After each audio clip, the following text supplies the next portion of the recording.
وعلیکم السلام جی، اسد بخاری بات کر رہا ہوں، آواز کا مسئلہ حل ہو گیا؟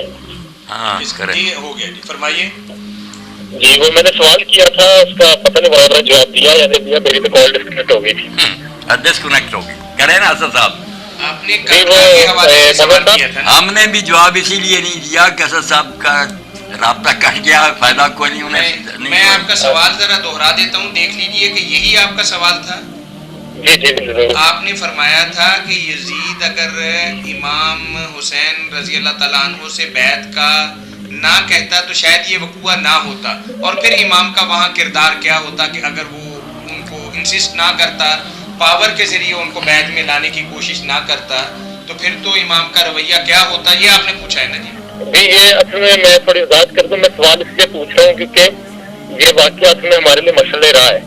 تو دو طرح کے لوگ ہیں، ایک تو کہتے ہیں کہ حکومت کے خلاف کوئی خروج یا کوئی ایکشن کرنے نہیں چاہیے، اور دوسرے یہ کہتے ہیں کہ فار ایگزامپل حکومت تو بری ہے لیکن وہ اگر ہمیں تنگ نہیں کر رہی، ہم سے پنگا نہیں لے رہی، ہم سے بیعت کا مطالبہ نہیں کر رہی، تو پھر ہم ان کے خلاف کوئی ایکشن نہیں لیں گے. لیکن دوسرے یہ کہتے ہیں کہ اگر یزید ہمیں نہیں چھیڑا تو یہ نہیں ہے کہ ہم میں سمجھ گیا، آپ کا سوال تو وہی ہے نا جو ہم نے ایک لفظ کے اندر دوہرا دیا. جی بالکل وہی ہے، ایک ہی سوال ہے نا، باقی تو ظاہر ہے کہ اس کے پیچھے ایک لمبی چوڑی لمبی.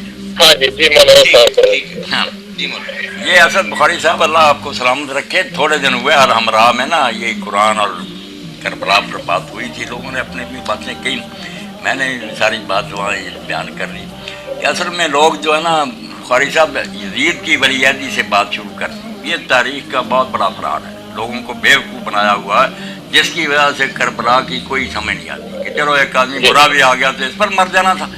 میں نے وہاں جب 20 سالہ دور کا بیان کیا نا کہ جو امام حسین نے گزارا حضرت معاویہ کے زمانے میں، اور یہ کہتے رہے کہ مجھ پر جہاد فرض ہے اس کے خلاف، اور مجھے سمجھ نہیں آتی کہ میں اللہ کی عدالت میں کیا جاؤں. یہ ایک نازک بات میں کہہ رہا ہوں. یزید اس کے مقابلے میں صفر ہے، اس نے کچھ بھی نہیں کیا.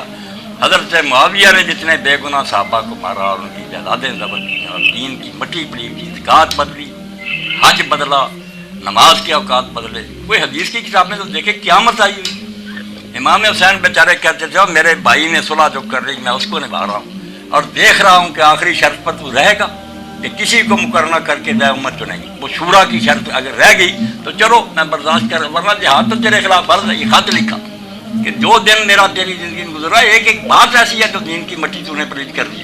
جہاد کون سا فرض نہیں. یہ سارا لیکچر سننا، بخاری شریف سے لے کر کتابیں کہانی، پتہ چلے کہ یزید کو کیوں روتے. پہلے کیا تھا؟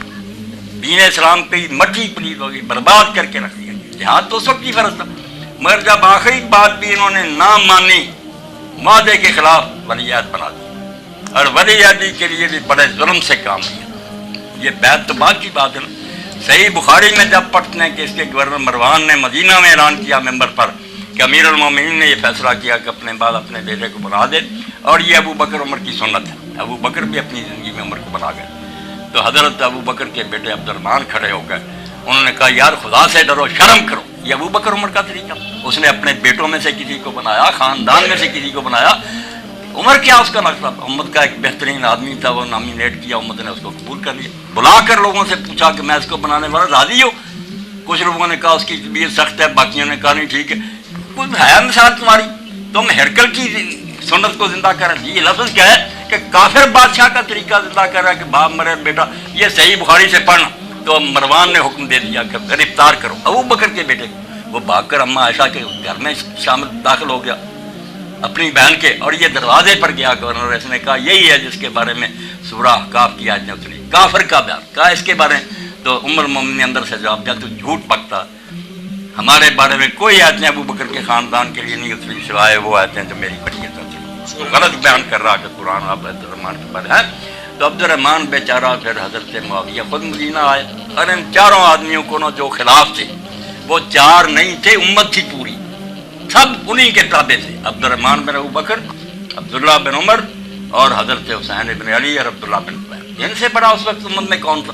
گننے کو تو اسمبلی میں 150 آدمی، مگر ساری امت ہے وہ. 4 آدمی منکر تھے، ہم نے یہ بات کریں. تو یہاں میرے مگر سختی کی یہ نکل مکہ کو نکل گیا بیچارے سختی کی بات. وہاں حضرت معاویہ گئے اور پھر باہر بلایا، ان سے باتیں کی اور بہت رشوت دینے کی کوشش کی کہ تمہارے چچا کا بھائی ہے، جو بیٹا ہے، جو تم کہو گے وہی کرے گا، بس برائے نام. وہ نہیں مانے. حضرت عبداللہ بن زبیر نے کہا یا رسول اللہ کی طرح کر کہ امت کو چھوڑ جا، لوگ بہتر آدمی چن لیں گے، یا ابو بکر کی طرح کر کے خاندان کو چھوڑ دے، کوئی اچھا آدمی امت سے چلا۔ اب تو اسعد بن ربیع وقاص جیسے جنتی صحابہ موجود ہیں، یا پھر کمیٹی بنا دی، اس نے کوئی بات نہیں مانی اور کہنے لگا اچھا تم سے نپٹوں۔ اب خدا گواہ صحیح روایت کے ممبر پر چڑھا مکہ میں، ان چاروں کو نیچے بٹھایا، ان پر نگران مقرر کیے کہ اگر یہ زبان کھولنے لگے سر اڑا دو، اور ممبر پر حرم شریف میں جھوٹ بولا کہ یہ 4 آدمی مخالف سے، ان چاروں نے بیعت کر لی ہے، یہ راضی ہو گئے۔ یہ بیچارے چپ رہے، سر پر کھڑے تھے کہ بولے سر اڑا دو۔ بعد میں چلا گیا اور لوگوں نے کہا تم نے بیعت کر لی، انہوں نے کہا خدا گواہ ہم نے اس کی کوئی بیعت نہیں، جھوٹ بول۔ یہ بھائی اسد بخاری جو بیڑا پہلے غرق ہو رہا تھا وہی ناجائز تھا، اور پھر بیعت لینے کے لیے دباؤ ڈالنا شروع کیا۔ گورنر کو لکھ دیا مدینے کے، لا رخصت، ذرا نرمی نہیں کرنی ان سے، زبردستی بیعت لو۔ وہ عبد الرحمن بن ابی بکر بیچارہ مکے نکل گیا، پہاڑوں میں چھپ گیا حبشی مقام پر، وہاں مرا، سویا ہی رہ گیا۔ حضرت عائشہ رضی اللہ عنہا کو بہت دیر تک شک رہا کہ یہ معاویہ نے مروایا اس کو، اس طرح کو مرتا۔ بعد میں پتہ چلا کہ نہیں، وہ بیچارے وہ جو فوت ہو گئے۔ باقیوں کی شامت آ گئی، عبداللہ بن زبیر کی بھی اور حضرت امام حسین کی بھی۔ تو پہلے جو ولی عہدی ہوئی نا کعبے نے جھوٹ بول کے، وہی ناجائز، اس لیے امام حسین یزید نام بھی برا ہوتا، اس آئین کی خلاف ورزی کو کیسے برداشت کرتے کہ بھائی سے معاہدہ کیا تھا کہ شورا ہوگی، اس کو توڑا، حرم میں جھوٹ بولا، اور ایک نالائق آدمی کو اتنے صحابہ کی موجود ہے، 36 سال کا ہے صرف، حضرت عثمان کے زمانے پیدا ہوا، صحابہ مر گئے نہیں، کوئی بات نہیں۔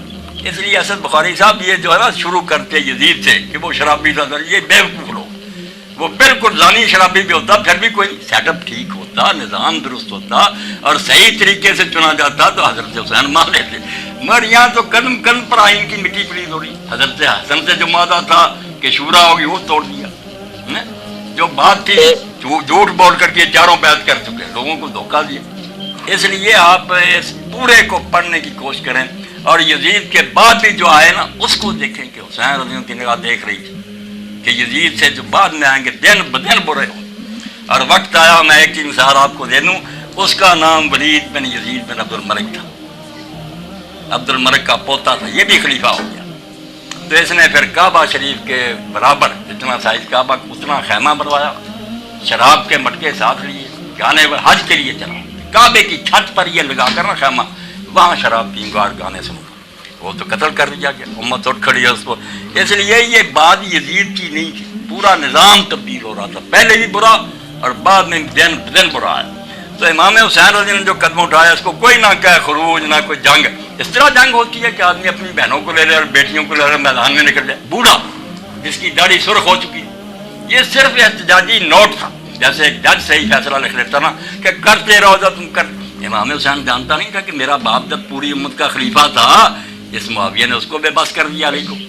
حسن اتنے بڑے لشکر لے کر گیا، وہ بس اب میرے پاس کون سی فوج ہے، 20 سال ہو گیا اس کو دباغ کرتے ہوئے، کون فوج آئے گی؟ انہوں نے صرف دیکھا کہ میں معمولی آدمی نہیں ہوں، امت جانتی ہے، 50 سال تو حضور کو ہوئے قبر میں گئے، میں آپ کا نواسا ہوں، آپ کے کندھوں پر سواری کی ہے، حضور نے میرے ہونٹ چومے ہیں، میرے لیے سجدے لمبے کیے، میں جب میدان میں نکل کر جان دوں گا نا، اور صرف یہ بتانے کے لیے کہ ہوتا رہے جو ہوتا، میں روک نہیں اس کو سکتا، میرے پاس کوئی لشکر نہیں۔ مگر یہ کام خلاف شرع، اس سے جو لائن لکھی گئی نا پڑھے لکھے لوگ، امر المسلمین اور اسلام، ان کو حسین نے جلا کر، اسلام اور ہے، مسلمان جو کچھ کر رہے ہیں یہ کرتے رہے، یہ سب خلاف شرع۔ جیسے ہمارے یہاں کوئی جج جو ہے نا کسی ڈکٹیٹر کے دور میں دیکھ رہے ہوتا رہا جو کر رہا ہے، مگر ہے یہ غیر آئی۔ تو امام حسین کے فیصلے کی برکت ہے کہ آج تک کوئی عالم جرت نہیں کر سکا کہ حضرت معاویہ کے دور کو، یزید کو چھوڑو، خلاف راشدہ نہیں کر سکتا، بالکل فیصلہ ہو گیا کہ بادشاہی تھی مسلمانوں کی مگر اسلام سے ہٹ کے۔ حسین کو بخاری سمجھے بالکل نہ۔ بخاری صاحب آپ کراس ٹاک نہیں کریں گے کہ بہت لمبا ٹائم لمبا ہو گیا، میں نے آپ کو بہت وقت دیا، بہت بارک اللہ، بہت شکریہ۔ میں اسلام آباد آ رہا ہوں انشاءاللہ، وہاں ملاقات کرنا، وہاں ہوگی بات۔ اللہ ایک سوال اور کر سکتا ہوں میں؟ نہیں بھائی نہیں کر سکتے، نہیں بار کریں گے، میں نے مفصل آپ کی بات بیان کیونکہ کی، آپ کے لیے کافی لمبا ٹائم مل گیا، بہت بہت میں نے دیر تک، ساتھیوں نے بھی سب سنا، کیونکہ آپ کا سوال بھی ایک بہت تمہید چاہتا تھا اور بڑی تفصیل بھی چاہتا تھا، لیکن مولانا نے کوئی تشنگی نہیں رہنے دی۔